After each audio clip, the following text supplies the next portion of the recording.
श्री कृष्ण कन्हैया लाल की जय।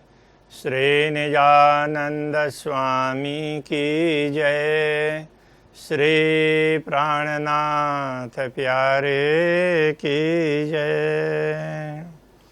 धर्म प्राण सुंदर साथ जी, आप सभी को सप्रेम प्रणाम। सेवा पूजा की सीरीज में आज हम उठापन की ओर जा रहे हैं। कल आपने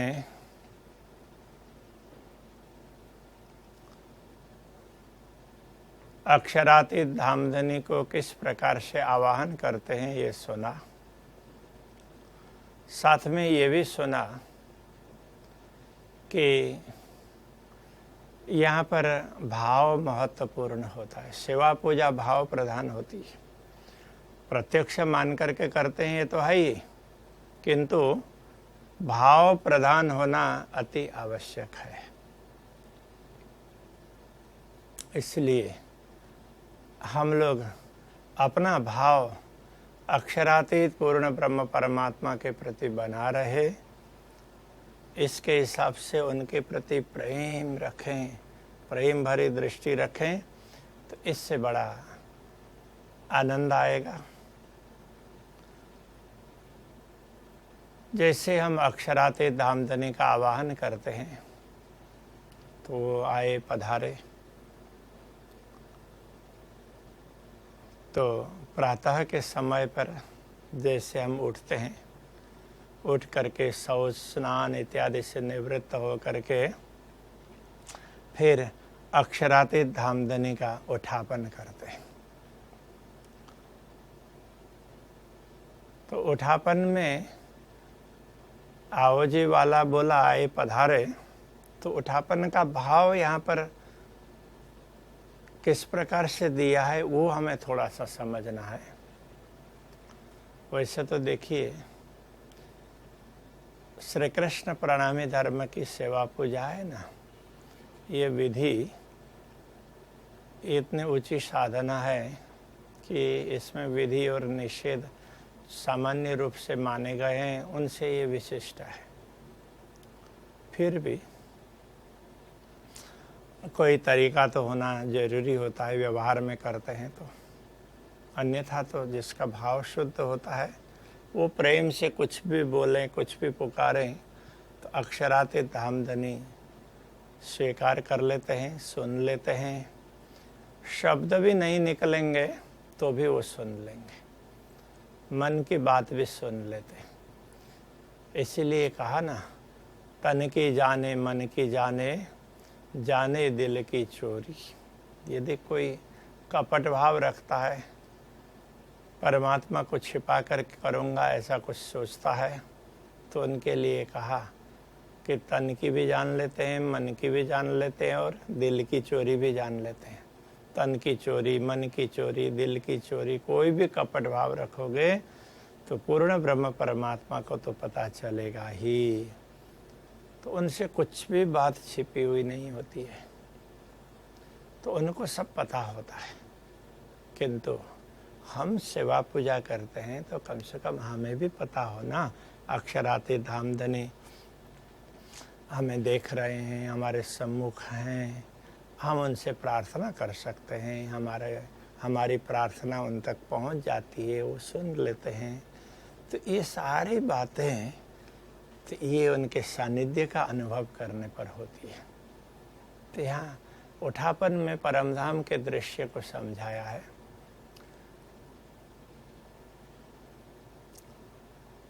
तो हम लोगों को ये भाव रखना होगा, जैसे परमधाम में रंग भवन अक्षरातीत धामधनी का मूल घर है। इसको कैपिटल हाउस कहे, ये मूल स्थान है। रंग भवन है। रंग भवन में 9 भूमिकाएं, 9 भूमिका, 9 तल्ला, 9 मंजिल, 9 फ्लोर, और उससे ऊपर छत है। छत में भी विभिन्न प्रकार की शोभाएं, तो वहाँ भी बैठने की व्यवस्था है।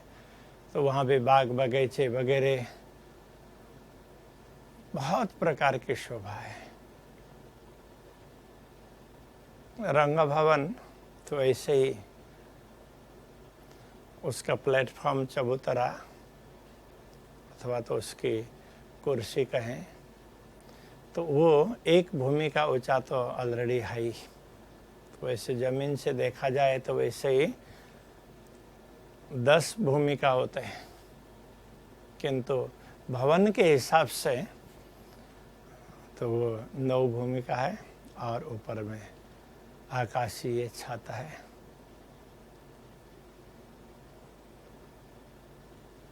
यहाँ 5वीं भूमिका है, उसमें अक्षरातीत धामधनी को विश्राम के लिए स्थान है। रात्रि के समय पर विश्राम करते हैं तो 5वीं भूमिका में बड़ा सुंदर स्थान है।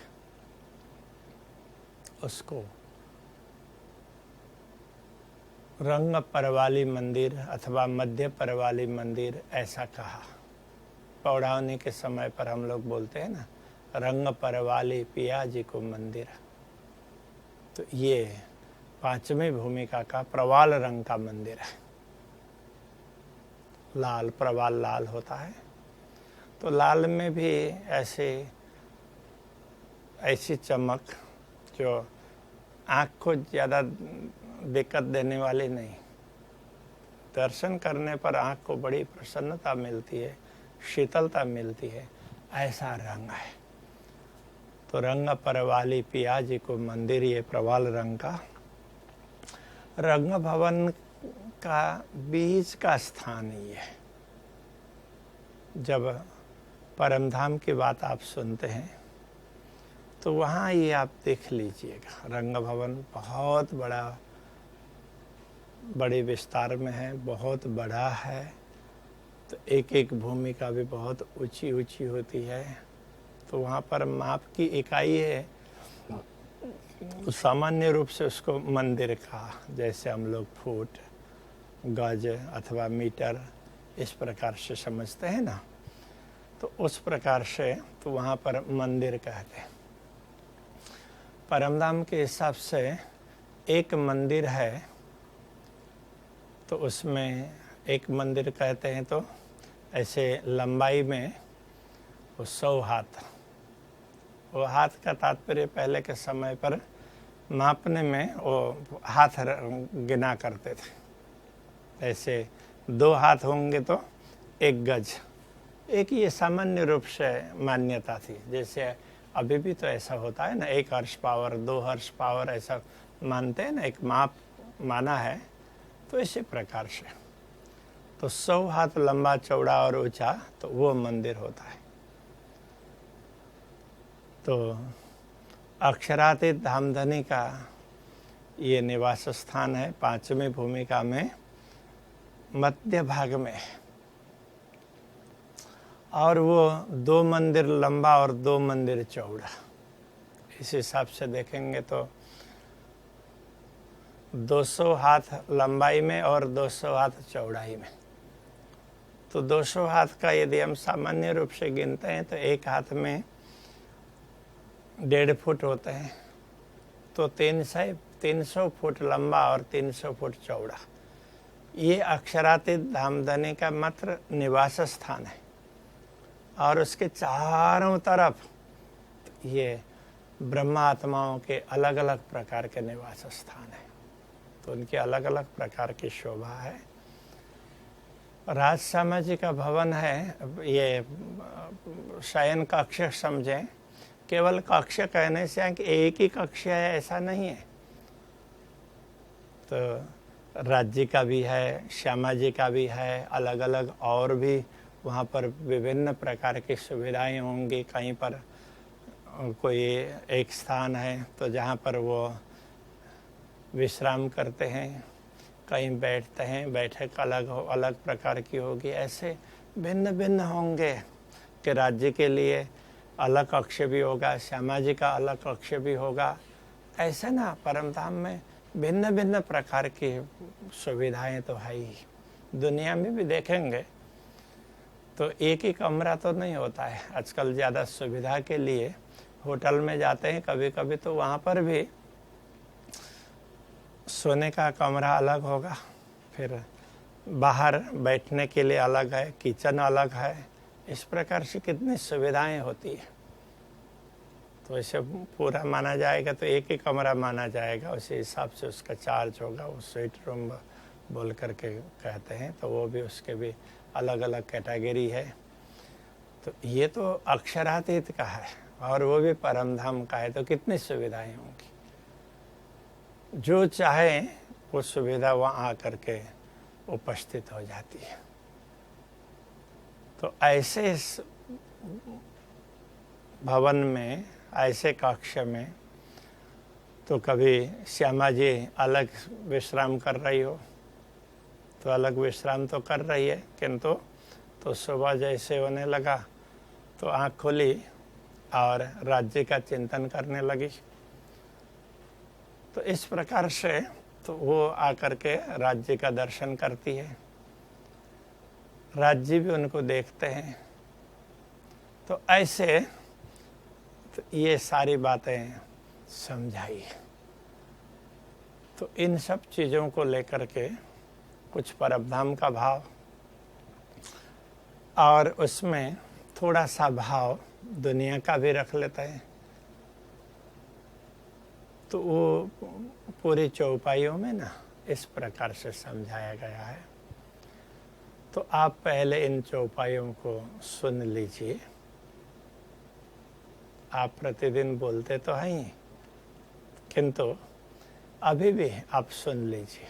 घर में उसी प्रकार से दोहराएंगे तो आपको भी अच्छा लगेगा, दूसरे कोई आपसे सीखेंगे तो उनको भी अच्छा लगेगा।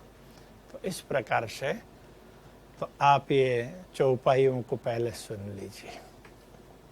बोलो श्री कृष्ण कन्हैया लाल की जय, श्री निजानंद स्वामी की जय, श्री प्राणनाथ प्यारे की जय, श्री पाँच नवतनपुरी धाम की जय।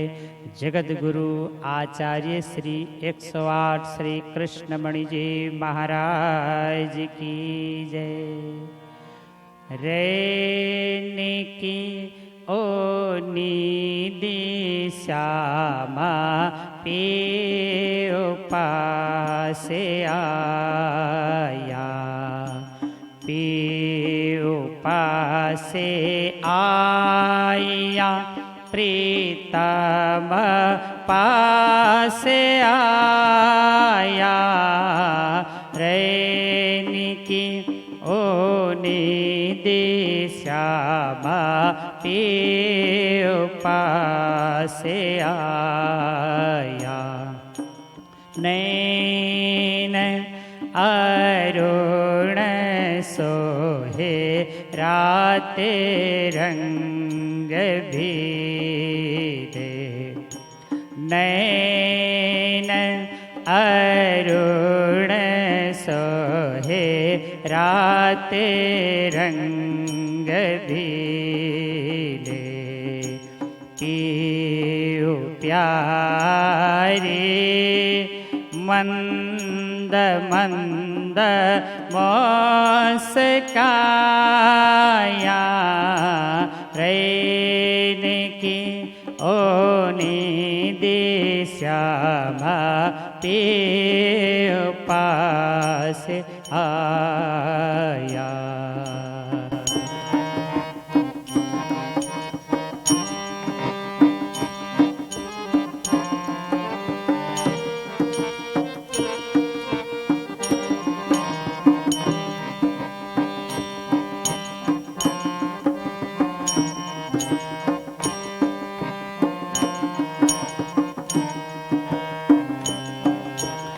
आतल सगेंदवा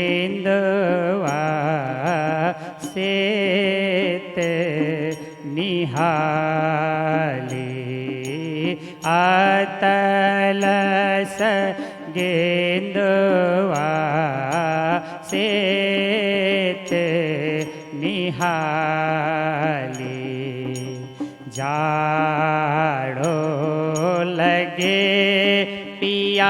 जी शाल ओढ़ाया, लाटा पटी पाग छोटे बंद सोहे, लाटा पटी पाग छोटे बंद सोहे, रंग से जा दो लाला सोहाया, रहने की ओने दे श्यामा ते पास आया।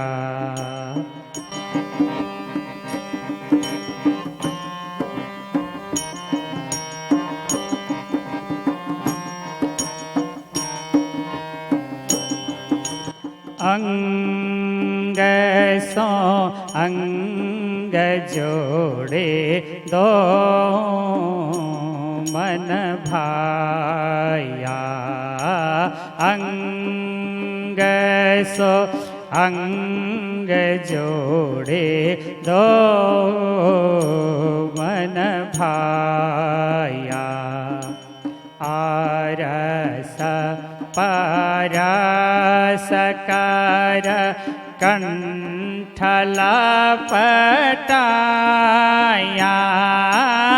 महारंग रस बीने रसिका जोगल पिया, महारंग रस बीने रसिका जुगल पिया, निरखी निरखी सखिया सुख पाया, रहने की ओने दे श्यामा ते पास आया।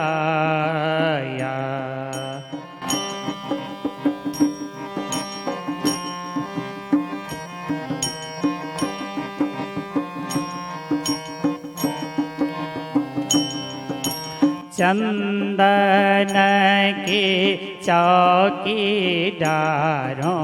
बैठो प्यारे अंगना, चंदन की चौकीदारों बैठो प्यारे अंगना, लावग की दातों जल झारी भरी लाया, इंद्रावती पाते रोपा जुगल धनी, इंद्रावती पतिरूप जुगल धनी, निजनवरंग निरखी वली जाया, रहने के ऊने दे श्यामा पे पास आया, पे पास आया, प्रीतम पास आया, रहने के होने दे श्यामा ते पास आया। बोलिए श्री कृष्ण कन्हैया लाल की। आपने ये चौपाइयाँ सुनी। आपको ये सुनाने का तात्पर्य यही है कि आप घर में सेवा पूजा करें तो कम से कम इस प्रकार से गा सकें, यहाँ कोई संगीत वगैरह ज़्यादा नहीं रखा है, ताकि आप ताली बजा करके भी, मन की ताली से भी गा सकें, किंतु इसमें भाव बड़ा सुंदर होना चाहिए। जितना अच्छा भाव होगा उतना लाभ मिलेगा। तो यहाँ इस पद में क्या कहा था? रैन की उनीदी श्यामा पियो पास से आई। रैन रात्रि, रैनी, रैन इसको रात्रि के लिए कहते हैं। रैनी की उनीदी, उनीदी का एक अर्थ होता है जागृत। जागृत कहने से न सोए हुए इस अर्थ में भी होता है। तो दूसरा, तो रात भर जाग करके ऐसे नींद नहीं आई तो उसको भी कह सकते हैं। अथवा तो दूसरा, तो सोए और सोने के बाद में फिर आँख खुली। कभी कभी ऐसा होता है आँख खुलती है तो बड़े उसमें फ्रेश हो जाते हैं, ज़्यादा सोए भी नहीं है और फिर भी होता है। ये कब होता है? जब हम आनंद से सोते हैं ना, प्रसन्न होकर के सोते हैं, तो श्यामा जी प्रसन्न होकर के सोती है। तो श्यामा जी अपने मंदिर में विश्राम करके और राज्य के पास आती है। वैसे राज्य और श्यामा जी का एक ही मंदिर है, तो वहीं पर अलग अलग प्रकार के भिन्न भिन्न प्रकार के कक्ष हैं। कभी तो ये श्यामा जी का मंदिर है, इस प्रकार से भी कहा गया है। तारतम सागर में ऐसे अनेक प्रसंग आते हैं। तो इतना बड़ा भवन है, तो इस बीच में अलग अलग प्रकार की सुविधा तो है ना। तो श्री श्यामा जी उठ करके राज्य के पास आती हैं, आकर के देखती हैं। तो वो भाव यहाँ पर समझाया। रैन की उनीदी, रात को जगी हुई श्यामा पीयू पासे आइया, पीयू जी के पास में आती है। पीयू पासे आइया, प्रीतम पासे आइया, ये तो दोहरा रहे हैं। पीयू के पास में आती है, प्रीतम के, अपने प्रियतम के पास में आती है। तो फिर क्या करती है? नयन अरुण सोहे राते रंग भिने। नयन, नयन, नयन आंखें, अरुण, अरुण बोलते हैं, थोड़ी थोड़ी लालिमा हो ना, उसको अरुण कहते हैं। वैसे तो अरुण सूर्य का सारथी है, सूर्य रथ में निकलते हैं ऐसा मानते हैं, तो उनका सारथी होता है, अरुण होता है। तो ये अरुण शब्द उसमें से आया है। कहीं भी कोई रथ लेकर के जाता हो तो पहले वो सारथी दिखता है ना, इसलिए सूर्य का पूरा प्रकाश ना दिख रहा हो तो उस समय वो थोड़ी थोड़ी लालिमा दिखाई देती है, तो उसको अरुण कहते हैं। तो इस प्रकार से श्री श्यामा जी की आंखें हैं, उनमें भी ऐसे लालिमा है, और फिर भी तो वो बड़ी शोभा दे रही है। नयना अरुण सोहे राते रंग भिने। तो राते तो लाल, तो ये अरुण और लाल तो एक जैसी है ना। तो अरुण है, थोड़ी कम लालिमा है, तो उसमें राते कहते हैं, तो उसमें रत होना इस अर्थ में भी होता है।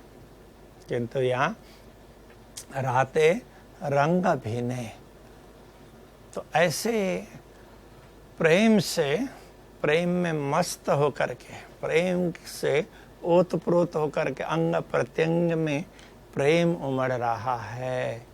इस प्रकार उनकी आँख की भी उनकी लालिमा है। तो ऐसी श्री श्यामा जी धामधनी के सम्मुख आती है और आकर के धामधनी के दर्शन करती है। तो उस समय अक्षराते धामधनी को पहले पता चलता है कि श्री श्यामा जी आ गई है। तो आंख बंद हो ना तो भी उनको पता चलता है।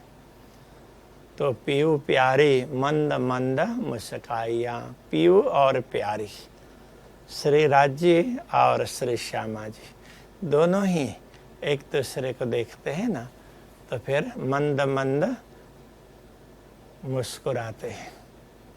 दोनों को बड़ी प्रसन्नता होती है। श्यामा जी राज्य के दर्शन करती है तो नमन करती है तो उनको भी बड़ी प्रसन्नता होती है, और राज्य भी श्यामा जी को देख करके बड़े प्रसन्न होते हैं, और प्रसन्नता ही वो मुस्कान से व्यक्त होती है।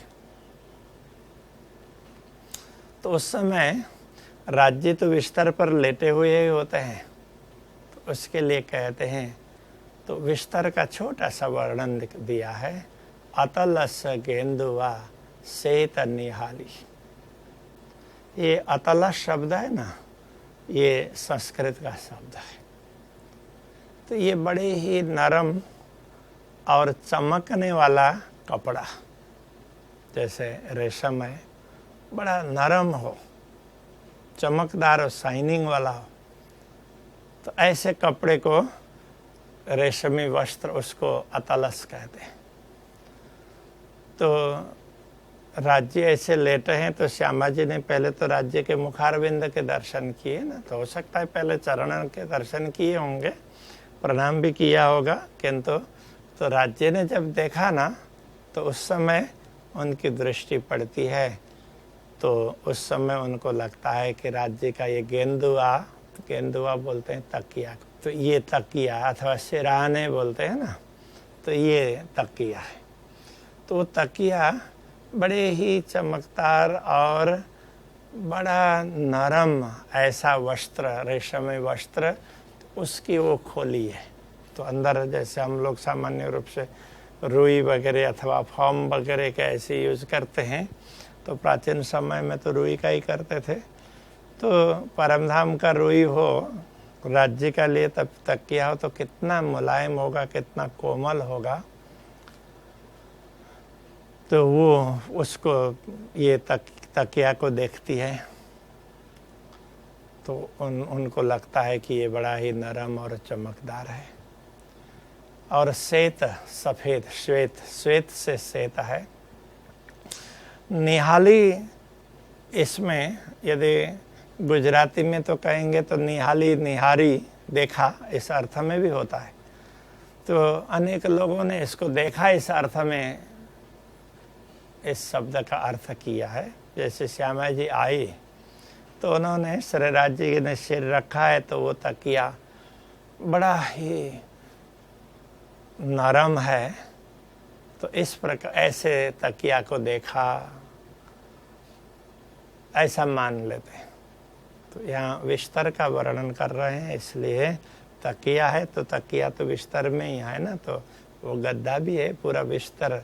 निहाली का अर्थ फारसी में बिस्तर होता है। तो गेंदुआ ये हिंदी में है, अतलस संस्कृत में है, श्वेत में से श्वेत है, अपभ्रंश हुआ है हिंदी में। तो निहाली, तो यदि उसको बिस्तर अर्थ करते हैं, तो बिस्तर सफ़ेद बिस्तर है, तो उसमें तकिया लगा हुआ है, और तकिया भी बड़ा ही नरम और बड़े ही चमकदार शाइनिंग वाले ये रेशमी वस्त्र का उस पर कवर है। तो श्यामा जी श्री राज्य को पूछती है, जाड़ो लगे पिया शाल ओढ़ाइया। तो उनको ऐसा लगता है कि श्यामा जी को, कि राज्य को कहीं ठंडी तो नहीं लगी है ना, तो उनको तो वो शाल उड़ा देती है, ओढ़ाया।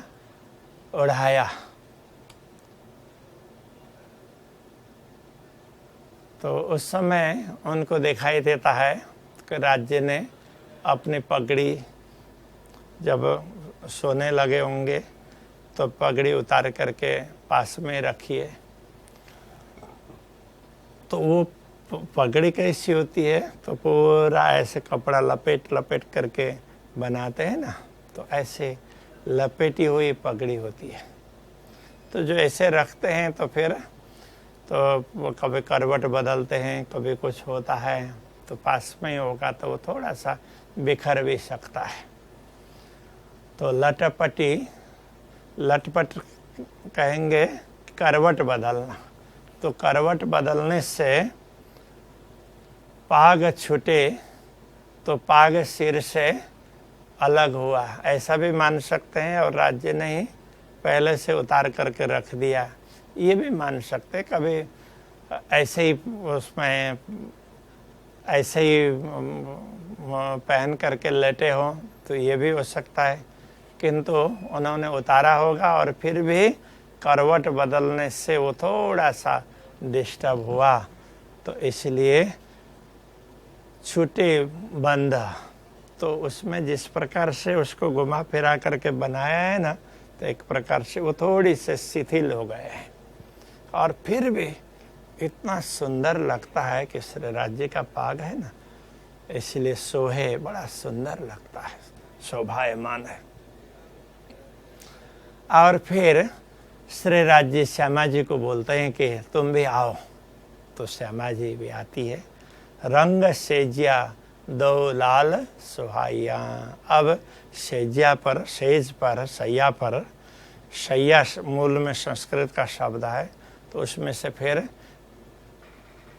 सेजिया, सेज, तो ऐसे ये अलग अलग शब्द ऐसे अपभ्रंश होकर के निकले हैं। तो सैया पर दोनों ही प्रेमी बड़े प्रेम से, तो वहाँ पर सुहाइया, दो लाल मतलब दोनों लाल, तो लाल श्रेष्ठ कहने, श्रेष्ठ अर्थ में कहते हैं। अक्षरातीत हमदनी वो श्रेष्ठ हैं, श्री श्यामा जी वो उनकी शोभा से वो भी श्रेष्ठ है। तो दोनों इस प्रकार से सैया पर सुहाइया सुशोभित होते हैं। तो दोनों सुशोभित होते हैं, तो राज्य भी उठते हैं और श्यामा जी भी उठते हैं, तो फिर गले लगाते हैं। अंग सो अंग जोड़े, गले लगाते हैं, तो गले लगाना भेंटना, तो गले लगाना, तो अंग सो अंग जोड़े दो मन भाई। तो दोनों को बड़ा अच्छा लगता है, श्यामा जी को भी राज्य को भी। जब गले लगते हैं तो दोनों को बड़ा आनंद आता है। दो मन भाइया, भाइया मतलब भाना, अच्छा, दोनों को बड़ा अच्छा लगा। तो इस प्रकार ऐसे गले लगाने से बड़ा आनंद आया। तो फिर गले लगाते हैं, तो आपने कभी देखा होगा ऐसे गले लगाते हैं, तो फिर इधर भी होंगे, फिर इधर से उसमें लगाते हैं, तो ऐसा भी होता है। तो इस प्रकार से कहते हैं अरस परस कर कंठ लपटाइया। तो हाथ है वो गले तक ले आते हैं और हाथ कंठ में लगाते हैं, ये भी कह सकते हैं। तो इस प्रकार अरस परस का तात्पर्य है अरस परस दोनों का, दोनों के कर है, हाथ है, कंठ लपटाइया गले तक आती है। तो राज्य भी श्यामा जी को सहला रहे हैं और श्यामा जी भी राज्य को सहला रहे हैं, ऊपर कंठ से लेकर के तो ऐसे पूरी पीठ। तो आजकल जो लोग ऐसे गले मिलते हैं तो पीठ थपथपाते भी हैं। तो राजनीति में ऐसा होता है, किसी ने पीठ उठ थपथपाया तो कि हाँ मान पूरा दे दिया, ऐसा मानते हैं। यदि पीठ नहीं थपथपाया, ऐसे ही कर दिया, तो उसमें फिर तो इतना महत्व नहीं दिया, इस प्रकार से समझते हैं। तो यहाँ तो औपचारिकता है नहीं, तो राज्य की बात तो अलग है। तो वो ऐसे गले मिलते हैं तो एक दूसरे को सहलाते हैं, बड़ा आनंद आता है। ऐसे बैठे बैठे भी इस प्रकार से आनंदित होकर के एक दूसरे मिलते हैं। तो ऐसे मिलते हैं, ऐसे बैठते हैं। गुजराती में भेंटना बोलते हैं, ऐसे मिलते हैं ना, गले लगाना, तो उसमें बड़ा आनंद आता है। तो उसको महारंग कहा। दोनों ही बड़े प्रेम रंग में रंगे हुए हैं। महारंग रस भीने रसिक युगल पिया। श्री राज्य और श्यामा जी इस प्रकार से गले लग करके बड़े आनंद का अनुभव कर रहे हैं।